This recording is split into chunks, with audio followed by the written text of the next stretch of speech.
Bonjour, j'espère que vous allez bien. Alors aujourd'hui, on va vous présenter une société que vous connaissez sûrement qui est Beneteau.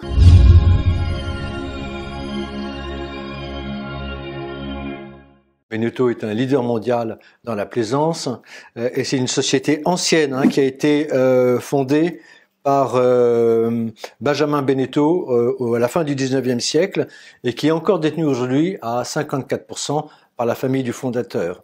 Alors chez Hibou, on aime bien deux choses. On aime beaucoup les sociétés leaders et on aime bien les sociétés familiales parce que souvent, le fait d'avoir un actionnariat familial permet d'avoir une vision à long terme.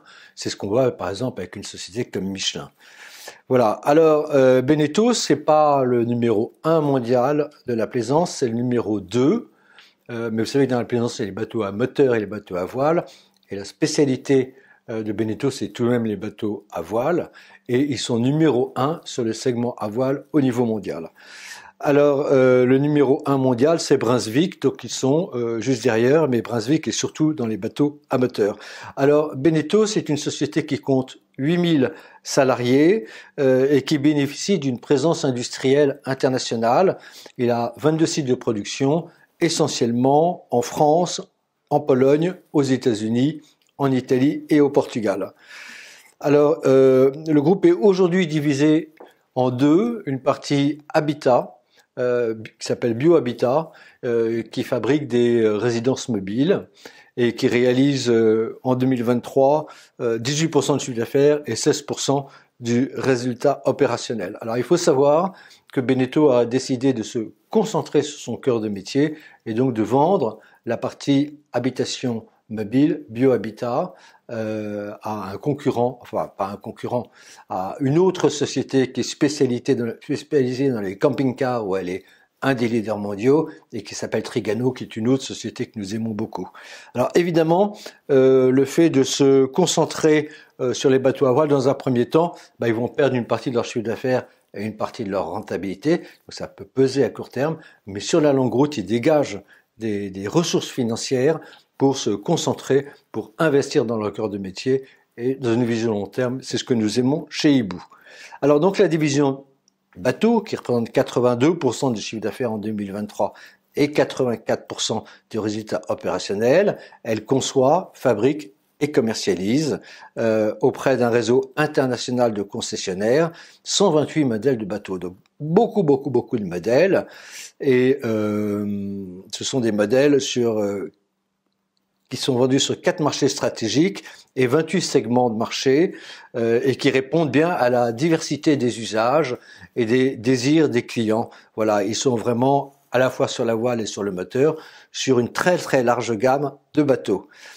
Alors, ils ont 9 marques, dont 4 sont très connues, et vous les connaissez, c'est Beneteau, Jeannot, Lagoon et Prestige. Voilà. Alors, l'activité bateau est elle-même divisée en deux, les bateaux à moteur et les bateaux à voile. Les bateaux à moteur, c'est 52% du chiffre d'affaires de Beneteau, hors habitat, et il regroupe les segments day boating, c'est-à-dire les bateaux à la journée, les petits bateaux, et puis voilà un marché qui est en plus forte croissance, qui sont les yachts de toutes sortes de tailles et de niveaux de luxe, bien entendu. Alors dans la voile, c'est 46% du chiffre d'affaires bateau, et c'est emblématique de l'historique de Beneteau, bien entendu.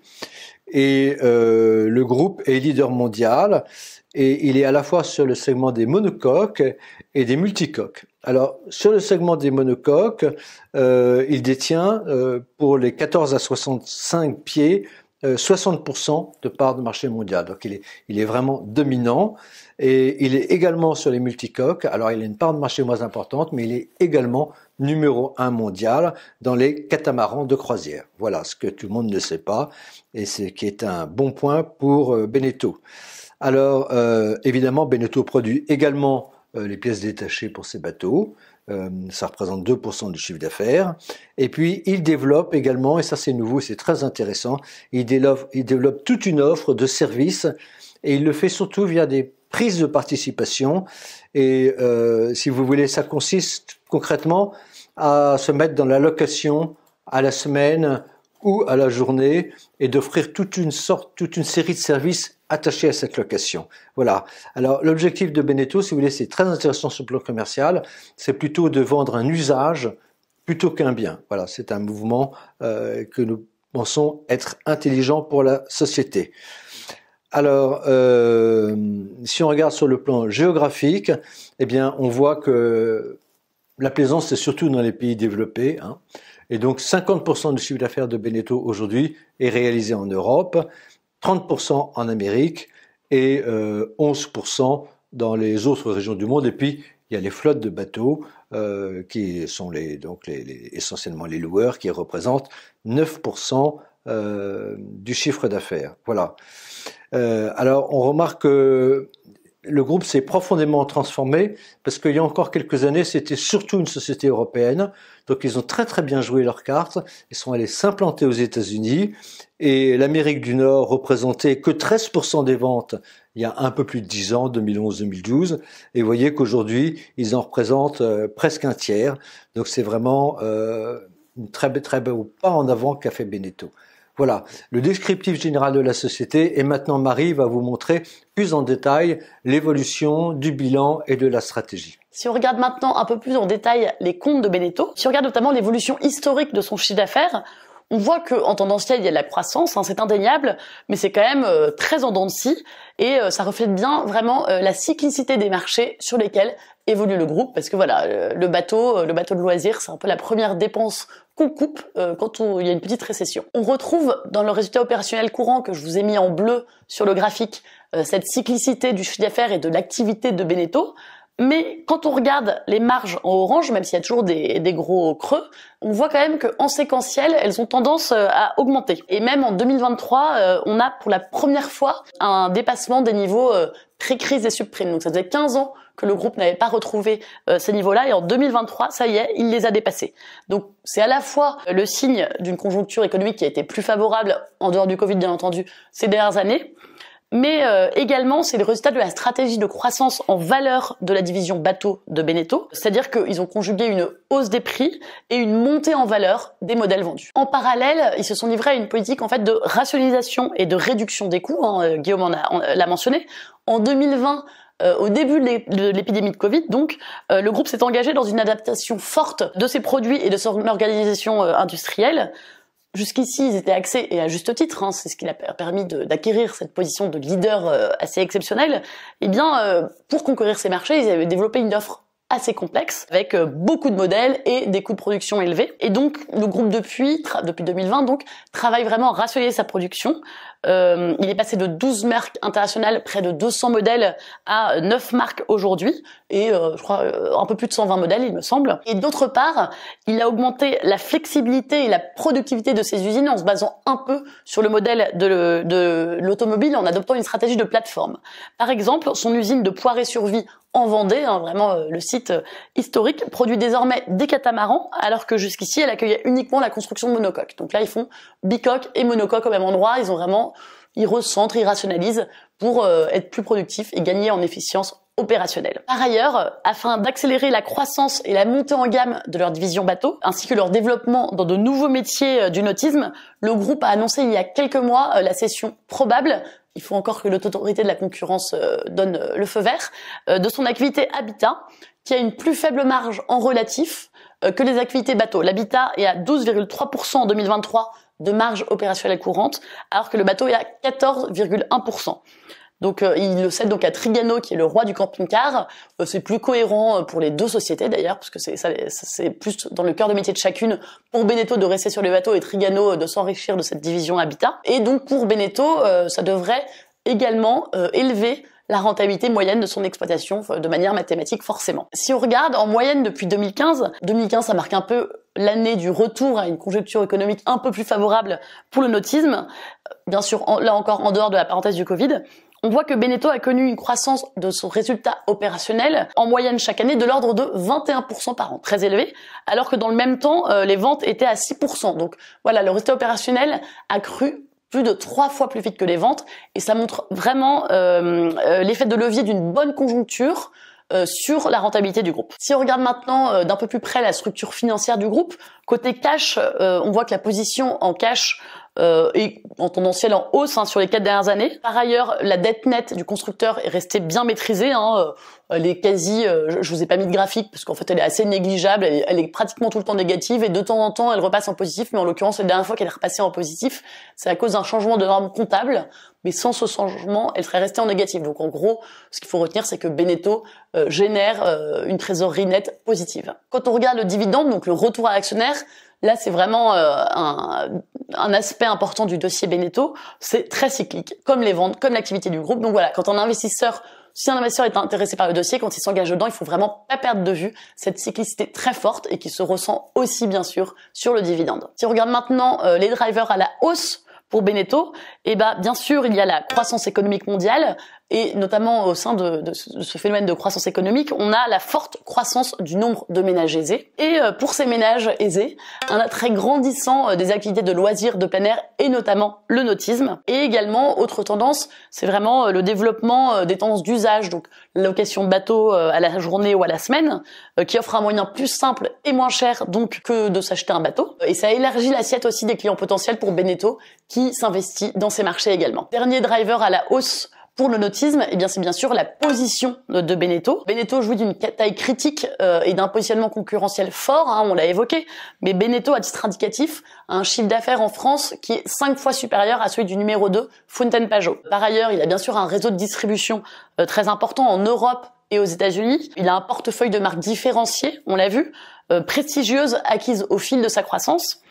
On l'a vu, il est aujourd'hui le numéro 2 mondial de la plaisance, avec des positions de leader mondial, en particulier sur la voile, le monocoque, le multicoque.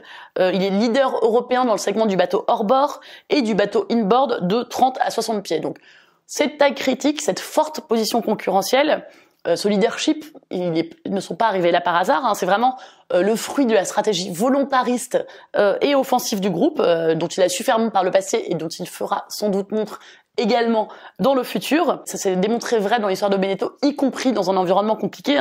On l'a vu pendant le Covid, il a complètement rationalisé ses modes de production. Et ça s'est révélé vrai à d'autres moments de son histoire. Et globalement, sur les dernières années, il a su se repositionner avec talent sur les marchés en croissance. En pleine crise européenne, il a renforcé son implantation aux États-Unis en rachetant un acteur du nautisme américain. Il s'est également développé dans les petites unités. Et il a continué à innover. Ça aussi, ça fait vraiment partie de l'ADN de Beneteau, que ce soit dans les produits d'usage, on l'a vu, avec donc tous ces modèles de location, de bateaux partagés, etc. Mais également dans les produits. Un exemple assez parlant, c'est en 2010, au sortir de la crise donc des subprimes, Beneteau a dévoilé 54 nouveaux modèles de bateaux, tout en réduisant leur délai de livraison de 15 à 9 mois. Donc vraiment, c'est souvent d'ailleurs la marque du leader, c'est qu'il profite des crises pour se renforcer, parce qu'il est plus fort que les autres, et donc quand la tempête fait rage, il peut en profiter pour racheter un concurrent affaibli ou se renforcer lui-même, parce que voilà, il a les reins plus solides que les autres. Et ces deux avantages forts liés au leadership de Beneteau